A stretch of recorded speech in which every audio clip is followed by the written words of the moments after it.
أما بعد فأعوذ بالله من الشيطان الرجيم بسم الله الرحمن الرحيم إنا كفيناك المستهزئين صدق الله العظيم رب اشرح لي صدري ويسر لي أمري واحلل عقدة من لساني يفقهوا قولي رب زدني علما سبحانك لا علم لنا إلا ما علمتنا إنك أنت العليم الحكيم. پچھلے جمعے میں نے آپ حضرات کے سامنے ایک بات عرض کی تھی کہ دنیا کی ساری عزت ایک طرف اور حضور علیہ الصلوۃ والسلام کی عزت و ناموس ایک طرف. میرا تو دل چاہتا ہے کہ میں ہمیشہ ہر بیان میں مدینہ اور مدینے کے سرکار اور مدینے کے مکین ہی کا تذکرہ کرتا ہوں صلی اللہ علیہ وسلم. ہر جمعے میں میرا دل یہ چاہتا ہے، میری روح کو تسکین ملتی ہے، ماشاءاللہ میرے سکون ملتا ہے. حضور صلی اللہ علیہ وسلم کا جہاں تذکرہ ہو، جہاں حضور کے ختم نبوت کا تذکرہ ہو، ایسا لگتا ہے کہ دل سے کوئی نور نکل رہا ہے. جہاں حضور کا تذکرہ ہو، حضور کی ختم نبوت کا تذکرہ ہو، تو اس سے بڑھ کر تذکرہ کیا ہو سکتا ہے؟ دنیا کے سارے تذکرے ایک طرف اور حضور صلی اللہ علیہ وسلم کا تذکرہ ایک طرف. کہ امام الانبیاء ہیں، سرکار مدینہ صلی اللہ علیہ وسلم ہے. ہمارے ایمان کی بنیاد، ہمارے لیے سرما حیات، ہمارے لیے سب کچھ وہی ہے. حضور علیہ الصلوۃ والسلام اور صحابہ ہمارے لیے سرمایہ حیات ہیں. دنیا کے سارے خزانے ایک طرف اور حضور علیہ الصلوۃ والسلام کی ذات اقدس ایک طرف. تو مدینہ کا تذکرہ کیا جائے، مکے کا تذکرہ کیا جائے، بدر اور احد کا تذکرہ کیا جائے، اس کائنات کا تذکرہ کیا جائے، اس زمین کا تذکرہ کیا جائے، آسمانوں کا تذکرہ کیا جائے، ایون کہ اللہ رب العزت کی ذات کا تذکرہ کیا جائے، سبحان اللہ، حضور ہی کا تذکرہ ہے. اگر حضور ہیں تو قرآن ہے، اگر حضور ہیں تو نماز ہے، اگر حضور ہیں تو یہ ساری عبادتیں ہیں، ساری نیکیاں ہیں. اگر حضور ہے تو حج ہے، اگر حضور صلی اللہ علیہ وسلم نہیں ہے تو کچھ بھی نہیں ہے. بے شک سبحان اللہ. اسی لیے یہ بیوقوف حضور کی ذات کو نشانہ بناتے ہیں. لیکن اللہ نے کیا کہہ دیا؟ ہم کہتے ہیں کہ انا کفیناک المستہزئین. کرنے والے کرتے ہیں. ساری دنیا کے اندر میرے نبی کا تذکرہ ہے، قرآن میں تذکرہ ہے، نماز میں تذکرہ ہے، حج میں تذکرہ ہے، عبادتوں میں تذکرہ ہے، اذان میں تذکرہ ہے، قبر میں تذکرہ ہے، حشر میں تذکرہ ہے. ہر جگہ حضور ہی کا ذکر ہے. سبحان اللہ. وَرَفَعْنَا لَكَ ذِكْرَكَ. کرتے رہو، تمہیں جو کچھ کرنا کرتے رہو.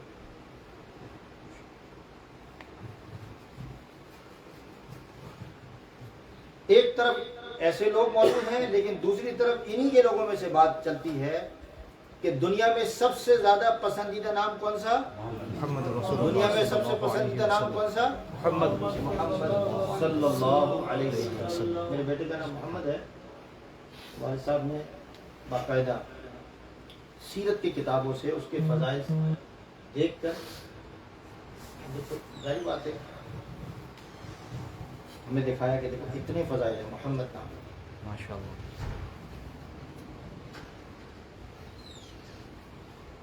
تو ہر آدمی یہ پسند کرتا ہے کہ اپنے نام کے ساتھ محمد لگائے. بے شک بے شک نام نہ بھی ہو لیکن محمد. بے شک.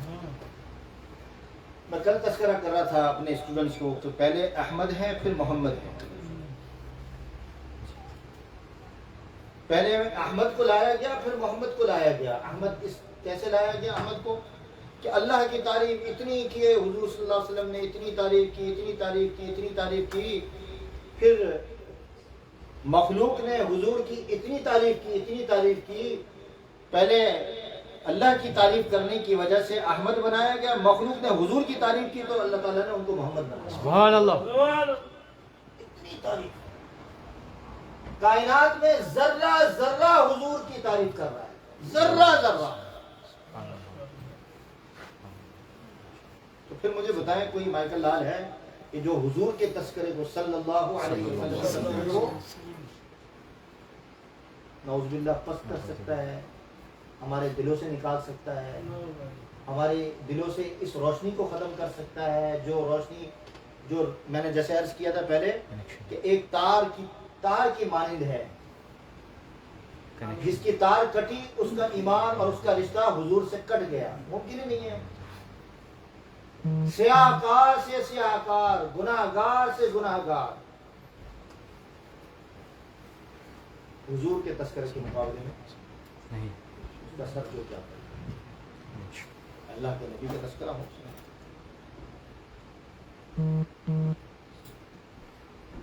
ایک دفعہ صحابہ جا رہے ہیں کسی جنگ سے، ان کی واپسی ہو رہی ہے، مدینے کی بات ہو رہی ہے. حضور صلی اللہ علیہ وسلم کے ساتھ صحابہ چل رہے ہیں، جا رہے ہیں. تو بعض صحابہ نے رومال رکھ لیا چہرے پر، ناک پر، مٹی اڑی تھی ناک پہ، رومال رکھ لیا. تو حضور صلی اللہ علیہ وسلم مسکرا کر صحابہ کو کہنے لگے کہ بھائی کیا ہو گیا، کیا ہو گیا، کیوں رومال رکھا ہوا ہے؟ تو صحابہ نے کہا کہ مٹی اڑ رہی ہے، ناک میں جا رہی ہے، اس مٹی کی وجہ سے نزلہ زکام ہونے کا خطرہ ہے اس میں. حضور صلی اللہ علیہ وسلم نے فرمایا کہ ایک مٹی دنیا کی مٹی ہے جس میں نزلہ بھی ہے، جس میں تکلیف بھی ہے، لیکن یہ تو مدینے کی مٹی ہے جس کے بارے میں شفا ہی شفا ہے. سبحان اللہ. اگر تمہارے ناک میں بھی جا رہی ہے تو کوئی پرواہ نہ کرو، کچھ نہیں ہوگا، اس میں شفا ہے. سبحان اللہ. تو علماء نے لکھا ہوا ہے، کتابوں میں لکھا ہے کہ مدینے کی جو مٹی ہے وہ کہاں سے حاصل کی جائے. مدینے کی مٹی کہاں سے ہے؟ خاک شفا جسے کہتے ہیں، کہاں سے حاصل کی جائے. آپ بھی جاتے ہیں نا مدینہ، اور مجھے کہتے ہیں خاک شفا لے کے آئے. تو علماء نے لکھا ہے کہ ایک خاص مقام کے بارے میں، ایک خاص خطے کے بارے میں حضور صلی اللہ علیہ وسلم نے فرمایا کہ یہ جو جگہ ہے، اس مقام پر اس کی مٹی بھی خاک شفا ہے، یعنی شفا، اس میں شفا ہی شفا ہے. جہاں لگاؤ گے وہ چیز ٹھیک ہو جائے گی، برکت ہی برکت ہوگی. اور بعض علماء نے کہا کہ پورے مدینے کی مٹی شفا ہے. سبحان اللہ. پورے مدینے کی مٹی خاک، اس میں شفا ہی شفا ہے. سبحان اللہ. اور مسجد نبی میں بھی ہو، اگر مٹی اگر لگ جائے تو کوئی پرواہ نہیں کرے، اس میں شفا ہے. اتنا نام کہ مٹی کو بھی حضور اللہ تبارک و تعالی نے اتنا قیمتی بنا دیا. ہاں جی، اتنا قیمتی بنا دیا. اور پھر مدینے کی مٹی کی بات کرتے ہو، میں تو کہتا ہوں کہ امتیوں کو بھی اللہ تعالیٰ نے حضور کی نسبت کی وجہ سے قیمتی بنا دیا. سبحان اللہ. مجھے بتائیں، آپ پڑھتے رہتے ہیں، قرآن بھی پڑھتے ہیں، حدیث بھی پڑھتے ہیں، آپ لوگوں سے سنتے بھی ہیں کہ ہر نبی نے دعا کی کہ ہمیں حضور کا امتی بنا دے. بے شک. ٹھیک ہے نہیں؟ جی بالکل. ہر نبی کی یہ خواہش ہے کہ میں حضور کی امت میں پیدا ہو جاؤں، لیکن نہیں. ہمارے لیے کتنی خوش قسمتی کی بات ہے، اللہ تبارک و تعالی نے ہمیں حضور کی امت میں پیدا کیا. شکر ہے کہ مرزا قادیانی کی امت میں پیدا نہیں ہوئے، ٹھیک ہے نا، کسی اور کی امت میں پیدا نہیں ہوئے. بن مانگے اللہ تعالیٰ نے یہ نعمت دے دی. اس نعمت کی حفاظت بھی ضروری ہے کہ نہیں؟ اپنی بھی کریں، اپنی اولادوں کی بھی کریں، کہ ایسا نہ ہو کہ حضور کی امت سے کٹ کر وہ کسی اور راستے، کوئی اور راستے پر چلا جائے.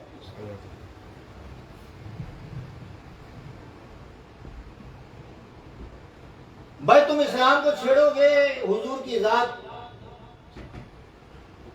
اور قرآن حدیث پر نشتر چلاؤ گے، تو پھر ہم تو بتائیں گے نا کیوں نہیں بتایا بھائی؟ حضور کی ذات کا معاملہ ہو تو کیسے خاموش ہو سکتے ہیں؟ میں نے جیسے اس میں تو کمپرومائز ہے ہی نہیں۔ بے شک موسیٰ علیہ السلام نے تورات پڑھی، کہا کہ مجھے یا اللہ حضور کی امت میں پیدا کر دے، سبحان اللہ حضور کی امت میں پیدا کر دے۔ موسیٰ علیہ السلام کہہ رہے حضور کی امت بننا ہمارے لیے سب سے بڑا اعزاز اور ختم نبوت کی سب سے بڑی دلیل ہے۔ ختم نبوت آپ میں سے ہر شخص ختم نبوت کی دلیل ہے، اس لیے کہ آپ حضور کی امت ہی ہیں۔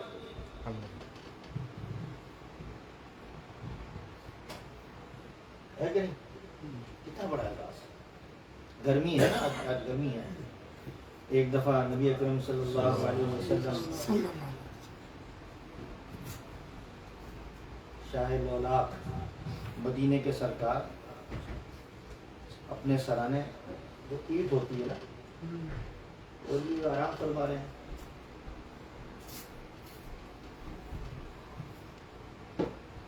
آرام فرما رہے ہیں۔ حضور صلی اللہ علیہ وسلم کی عزیزہ تھی ام سلیم۔ ہم بات کرتے ہیں مرزا قادیانی جو ہے نامحرم عورتوں سے پاؤں دباتا تھا اپنے گھر کے اندر، تنہائی کے اندر، اور دعویٰ کس کا ہے؟ تو اس کا جواب دینے کے بجائے حضور کی گستاخی کرتے ہیں کہ جی وہ حضور بھی تو ایسے گھر میں موجود تھے۔ اب عام لوگوں کو کیا معلوم کہ ان کا کیا رشتہ؟ عام لوگ اچھا حضور سب اس کا جواب دینے کے بجائے حضور کی طرف اپنی بات کو لے جاتے ہیں، ڈائیورٹ کرتے ہیں، لوگوں کو دھوکہ دیتے ہیں۔ یہ بات ذہن میں رکھنا کہ حضور کی عزیزہ تھی۔ اس کے علاوہ اور بہت سارے دلائل ہیں ہمارے سامنے۔ حقیقی نبی تھے، بے شک اللہ کے منتخب نبی تھے۔ بے شک بہرحال پسینہ مبارک حضور صلی اللہ علیہ وسلم کی پیشانی پر آ رہا ہے، آرام فرما رہے ہیں، قبولہ کر رہے ہیں۔ ان کے پاس ایک روئی تھی، لے کر روئی سے صاف کرتی اور بوتل میں جمع کرتی۔ اللہ اکبر سبحان اللہ بڑا مشہور یہ واقعہ ہے۔ آنکھ کھل گئی، کیا کرتی ہو مائی؟ مائی کیا کرتی ہو؟ مائی کیا کرتی ہو؟ فرمانے لگی کہ عرب میں یہ روایت اور رواج ہے، اور آج بھی ہے، کہ شادی کے موقع پر بیٹی کو جہیز میں خوشبو پیش کی جاتی ہے،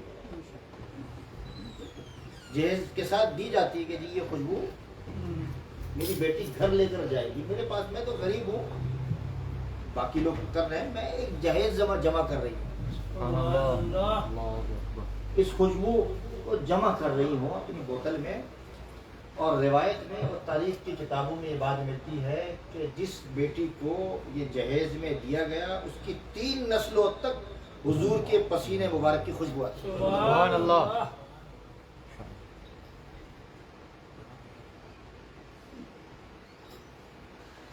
اب یہ باتیں ایک طرف امتیوں کے سامنے ہوں اور دوسری طرف ادھر الٹی سیدھی باتیں، کوئی مانے گا ان کی بات کو؟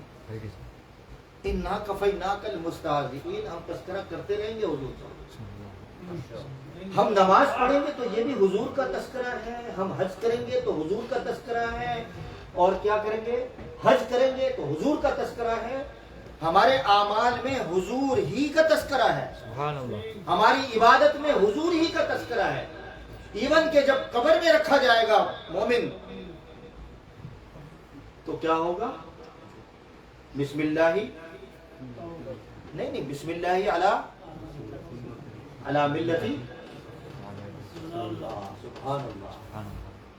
اور پھر قبر میں جانے والے سے سوال ہوگا، ماذا تقول بهذا الرجل لمحمد صلی اللہ علیہ وسلم۔ قبر میں بھی تذکرہ ہوگا، حشر میں بھی تذکرہ ہوگا۔ حشر میں اس وقت تک تذکرہ نہیں ہوگا جب تک محمد کا ڈنکا، محمد کی صدائیں بلند نہ ہو جائے اس وقت تک حساب و کتاب شروع ہی نہیں ہوگا۔ اللہ اکبر۔ ایک روایت ملتی ہے، قاری طیب صاحب نے اپنی کتاب میں تذکرہ فرمایا ہے، بڑی عجیب روایت ہے۔ واہ واہ واہ، سبحان اللہ۔ حشر کا عالم ہے، محمد صلی اللہ علیہ وسلم ہی کا ڈنکا ہے، حساب و کتاب کا وقت آنے والا ہے، اور میرے نبی اور میرے رسول محمد رسول اللہ سجدے میں پڑے ہوئے ہیں، فرشتوں کے ذریعے سے پیغام آتا ہے، محمد محمد محمد محمد صلی اللہ علیہ وسلم، آواز آ رہی ہے محمد۔ جب حشر کا عالم ہے، ایک حشر میں کیا ہوگا، یہ اتنا مجمع نہیں ہوگا، اتنا مجمع نہیں ہوگا، ہم ابھی اتنے مجمع میں لوگوں کو ہم کنٹرول نہیں کر پاتے، اور ایک دوسرے کا نام اور کام پہچان نہیں پاتے، کون کیا کر رہا ہے، کون کہاں سے آیا، کب آیا، اور اتنا مجمع حشر کا عالم ہوگا۔ جب محمد پکارا جائے گا، سارے محمد کے نام بھی کھڑے ہو جائیں گے، سبحان اللہ۔ سارے محمد کے نام جنہوں نے دنیا میں اپنی اولادوں کے نام محمد رکھے تھے، سب کھڑے ہو جائیں گے۔ ہوئے ہوئے ہوئے ہوئے، اب کیا ہوگا؟ اللہ فرمائیں گے میں نے تو مکی، مدنی، ہاشمی، قریشی ان کو بلایا تھا، ان کو میں نے بلایا تھا، ہاشمی کو، مدنی کو، مکی کو، تم کیوں کھڑے ہو گئے بھائی؟ تم کیوں کھڑے ہو گئے؟ تمہیں نہیں بلایا گیا۔ آج حساب و کتاب کا وقت ہے، اور حساب و کتاب اس وقت شروع ہوگا کہ جب محمد، جس کو صلی اللہ علیہ وسلم پکارا گیا، وہ جب سر اٹھائیں گے اور میرے پاس آئیں گے۔ سبحان اللہ۔ اللہ تعالیٰ فرماتے ہیں فرشتوں، جی ٹھیک ہے، یہ روایت بڑی عجیب روایت ہے کہ دربار رحمت میں محمد کے نام کے جب پکارے گئے، جب آئے گئے ہو تو خالی ہاتھ تو نہیں بھیج سکتا، میری شان رحیمی کے خلاف ہے۔ نام ہو محمد کا اور پکارا محمد اور آئے تم، یہ میں تمہیں خالی ہاتھ بھیج دوں، یہ میری شان رحیمی کے خلاف ہے کہ جاؤ، بعد میں دیکھا جائے گا حساب و کتاب۔ آج تمہیں محمد کے نام اور اس کے صدقے، اس کے طفیل کہ تم محمد کے نام پکارنے کی وجہ سے تم اڑ گئے، حقیقی معنی میں تم محمد نہیں ہو، تمہیں اس نام کے صدقے تمہیں بغیر حساب کتاب تم جنت میں۔ سبحان اللہ۔ اتنا بلند نام ہے کہ محمد کے نام کے طفیل بغیر حساب و کتاب مفت میں آپ کو جنت مل رہی ہے۔ سبحان اللہ۔ باقیوں کا حساب بعد میں ہوگا، جو نام محمد کے نام کے نہیں ہیں، جو محمد کے نام کے نہیں ہیں، ان کا حساب و کتاب بعد میں ہوگا۔ پہلے تم جاؤ، تم تو جاؤ، چلو دیکھ لو، کیونکہ تم اڑ گئے۔ تاریخ کی کتابوں میں ایک بات ملتی ہے، دنیا کے بہت سارے قبرستان ہیں، جیسے میں نے عرض کیا تھا مکہ، مدینہ، لیکن شام کے اندر ایک قبرستان ایسا ہے، شام، بلد شام، اس قبرستان کا نام ہی مقبرۃ المحمدیون، مقبرۃ المحمدیون، اس میں صرف اور صرف محمد کے نام کے مدفون ہیں، اس کے علاوہ کوئی نہیں۔ جب قیامت کے دن حضور صلی اللہ علیہ وسلم کی جماعت ہوگی، سب سے پہلے حضور اپنی قبر مبارک سے باہر تشریف لائیں گے، جلوہ فروز ہوں گے، اور اس کے بعد ابو بکر، پھر عمر، پھر حضور فرماتے ہیں کہ میں جنت البقیع، پھر جنت المعلی، پھر باقی، پھر اس کے بعد وہ لوگ کہ جو محمد کے نام ہوں گے، محمد کے نام والے ہوں گے، وہ حضور کی جماعت میں شامل ہو کے حشر کی طرف۔ سبحان اللہ۔ شان ہوگی کہ ایک ہی قبرستان میں، اس قبرستان میں اس کے علاوہ کوئی ہے ہی نہیں محمد کے نام کے علاوہ محمد۔ یہ تذکرہ ہے حضور کا، اور ایک طرف یہ کر رہے ہیں، ہم تو حضور کا تذکرہ کریں گے۔ اب حضور کے تذکرے سے اگر کسی کو تکلیف ہوتی ہے حضور کے اعمال سے اگر کوئی تکلیف ہوتی ہے، اللہ رب العزت نے حضور علیہ الصلوۃ والسلام کے ذریعے سے ہمیں جو زندگی عطا فرمائی ہے، ضابطہ عطا فرمایا، اگر اس سے کوئی تکلیف ہوتی ہے بھائی یہ تو ہمارا حق ہے، اس کو تو نہیں چھوڑ سکتے۔ ہم ہاتھ جوڑ کر کہتے ہیں کہ بھائی آپ امن، سلامتی، محبت، پیار کی بات کرتے ہیں، بھائی جو کچھ کرنا ہے تم کرتے رہو، لیکن ہمیں نہ چھیڑو، ہمارا تعلق حضور کے ساتھ ہے، ان کے نام کے ساتھ ہے، ان کے کام کے ساتھ ہے، ان کے اعمال کے ساتھ ہے، ان کے صحابہ کے ساتھ ہے۔ ہم اس معاملے میں ہمارا دل مجروح ہوتا ہے، ہمیں تکلیف ہوتی ہے، ہمارا دل دہل جاتا ہے کہ جب کوئی حضور علیہ الصلوۃ والسلام کے خلاف زبان درازی کرتا ہے، صحابہ کے خلاف زبان درازی کرتا ہے۔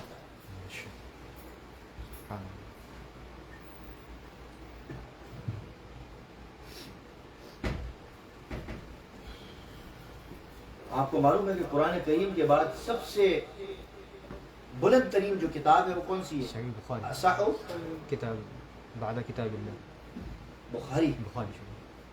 اللہ تبارک بتائے یہ مقام، اور ان کا نام کیا ہے؟ محمد۔ محمد سبحان اللہ۔ امام ابو حنیفہ رحمۃ اللہ علیہ کا نام آپ نے سنا ہوگا، امام شافعی کا نام سنا ہوگا، امام مالک رحمۃ اللہ علیہ کا نام سنا ہوگا، امام احمد رحمۃ اللہ علیہ کا نام سنا ہوگا، سنا ہے؟ امام حنیفہ رحمۃ اللہ علیہ کے بہت سارے شاگرد ہیں، اور ان چار شاگردوں میں چار شاگرد بہت، اور ان میں دو شاگرد امام شافعی اور دوسرے امام محمد، بہت پیار کرتے تھے، بہت پیار کرتے تھے ان دونوں سے۔ ایک دفعہ کتابوں میں لکھا ہوا ہے کہ ایک دفعہ امام محمد رحمۃ اللہ علیہ امام ابو حنیفہ رحمۃ اللہ علیہ کے پاس تشریف لے گئے، کہا کہ جی مجھے ذرا تھوڑی سی فقہ پڑھا دیں، مجھے کیا پڑھا دیں؟ فقہ پڑھا دیں۔ اچھا، 9 عمری کے اندر، چھوٹی عمر کے اندر تشریف لے گئے، کہا کہ نہیں پہلے جاؤ قرآن کریم حفظ کر کے آؤ، پہلے جاؤ قرآن کریم حفظ کر کے آؤ پھر پڑھاؤ۔ تشریف لے کے چند دنوں کے بعد وہ تشریف لائے، قرآن کریم حفظ کر چکے تھے۔ امام محمد نام کی برکت۔ اس زمانے میں مستشرقین کا بڑا زور تھا، آج بھی ہے۔ مستشرق کسے کہتے ہیں؟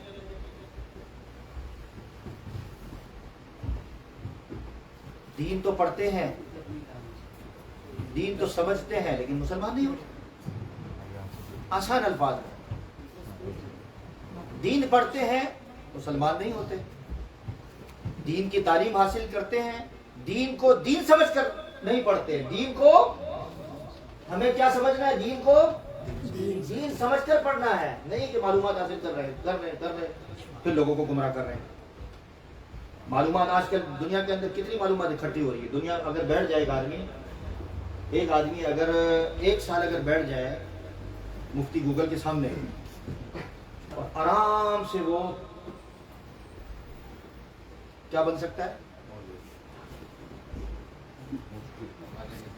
سب کچھ بن سکتا ہے، سب کچھ بن سکتا ہے، اور وہ لوگوں کو کبھی ادھر کبھی ادھر اور کبھی پیچھے سیدھے راستے کی طرف کبھی بھی نہیں ہوتا۔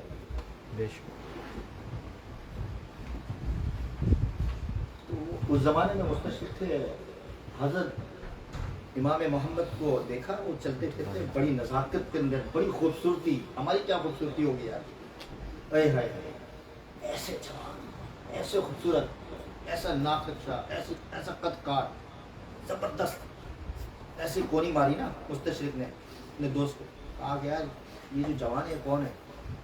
بڑا خوبصورت ہے بھائی، زبردست ماشاءاللہ، اللہ تعالیٰ نے اتنی خوبصورتی عطا فرمائی اس کو۔ کہتے ہیں یہ اس کا نام محمد ہے، لوگ اس کو امام محمد کہتے ہیں۔ اس کے الفاظ پر کوئی مستشرق کی بات سنے گا، جو دین کو دین سمجھ کے نہیں پڑھتے، ویسے ہی لوگوں کو گمراہ کہنے لگا کہ چھوٹا محمد اتنا خوبصورت ہے تو بڑا محمد کتنا سبحان اللہ، سبحان اللہ۔ چھوٹا محمد صلی اللہ علیہ، چھوٹا محمد اتنا خوبصورت ہے، بڑا محمد کتنا خوبصورت ہوتا ہے۔ بہرحال اللہ تبارک و تعالی ہمیں حضور علیہ الصلوۃ والسلام کی نام کی کام کی اعمال کی نسبت عطا فرمائے. بہت ساری باتیں ہیں لیکن آج میرے پاس ایک ہمارے شاگردوں کی جگہ ہے, میرے شاگردوں کی شاگرد ہے, تو یہ ماشاءاللہ پہلے یہاں ہوتے تھے مولانا فاروق حبیب صاحب, اس وقت ماشاءاللہ دبئی میں ماشاءاللہ بہت اچھی پوسٹ پر کام کر رہے ہیں, ماشاءاللہ مجھ سے زیادہ نالجبل ہیں. اللہ تعالیٰ نے دین دنیا کی دونوں دولت عطا فرمائی ہیں. تو میں ان سے کہوں گا کہ 2-4 باتیں آپ آئے ہیں, تو ہم تو مولویوں کو نہیں چھوڑتے, آپ کو پتہ ہے ایک مولوی دوسرے مولوی کو نہیں چھوڑتا کبھی. اور وہ کہتے ہیں کسی جو مقتدی ہوتے ہیں, مقتدی جو صحیح مقتدی ہوتے ہیں, ان کا کام یہ ہوتا ہے کہ وہ جب بلاتے ہیں نا دعوت پر, تو دعوت پہ مفت میں نہیں بلاتے. مفت میں بلانے سے مراد یہ کہ وہ بغیر کوئی بات, کوئی دین کا تذکرہ کیے بغیر کھانا پہلے نہیں کھولتے, کوئی بات کرے, کوئی دین کی بات کرے. تو اسی طرح علماء کا بھی یہ ہے کہ ایک مولوی دوسرے مولوی, ایک عالم دوسرے عالم کو یہ سننا چاہتا ہے کہ بھئی یہ ماشاءاللہ اتنے عرصے سے ماشاءاللہ دین کے کام میں لگے ہوئے ہیں, یہ بھی ماشاءاللہ بنوری ٹاؤن سے فارغ ہیں, تو اب یہ بتائیں کہ کر کیا رہے ہیں ماشاءاللہ, لوگوں کو کیا چیز دے رہے ہیں, پتہ تو چلے لوگوں کو. بھئی اس طرح کے علماء بھی دنیا کے اندر موجود ہیں جنہوں نے ماشاءاللہ دین پڑھا ہے لیکن لوگوں کی رہبری کر رہے ہیں, لوگوں کو نفع پہنچا رہے ہیں, دنیا کو نفع پہنچا رہے ہیں, اور بغیر امتیاز کے مسلمانوں کو بھی فائدہ ہو رہا ہے اور غیر ایمان والوں کو بھی فائدہ ہو, سب کو فائدہ ہو رہا ہے. تو یہ بھی حضور کے صدقے ہے نا, حضور کے دین کے صدقے, علم کے صدقے اللہ تعالیٰ نے یہ مقام ان کو عطا فرمایا. آ جائیں تھوڑا سا نہیں بیٹھ جائیں, تھوڑا سا آپ کی بات سنتے جو انٹرویو کی بات کریں تو وہ یہی بات کریں, کیونکہ نماز کے بعد وقت نہیں ہوگا. ذرا لوگوں کو بتائیں آپ کیا کرتے ہیں. ہاں 5 سال. بسم اللہ الرحمن الرحیم. کیا پڑھا آپ و رحمۃ اللہ وبرکاتہ.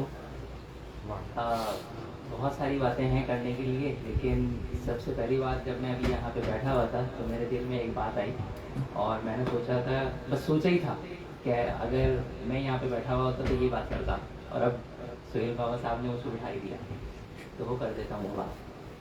بات یہ ہے کہ اللہ تعالیٰ نے ختم نبوت کا کام بہت بڑا رکھا.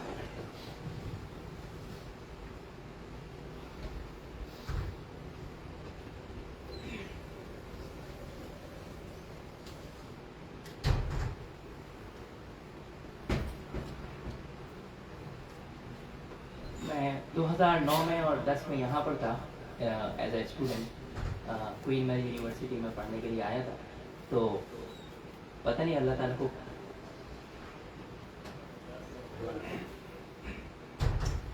کون سی بات پسند آ گئی کہ اللہ تعالیٰ نے یہاں پہ بلایا اور یہاں پہ امامت دی کری اس زمانے میں, اور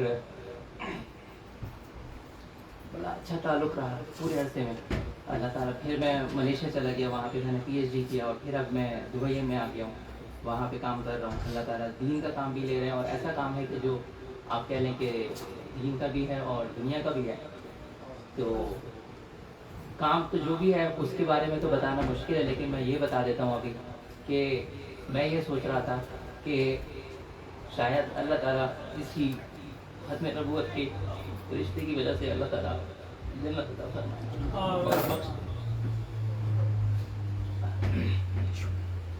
تو یہ بہت بڑا کام ہے, اور میں یہاں پہ ابھی جتنے بھی لوگوں کو دیکھ رہا تھا ماشاءاللہ جتنے شوق سے آتے ہیں یہاں پر اور اس کام سے جڑتے ہیں, مولانا عبدالرحمن بابا صاحب ہیں اور مولانا سہیل صاحب ہیں, ان لوگوں کے کام میں اللہ تعالیٰ برکت دے اور ان کے ساتھ ایک اچھا تعلق قائم رہے اور دین کی بات کو پھیلانے کا ہم سب کو ہی موقع ملے.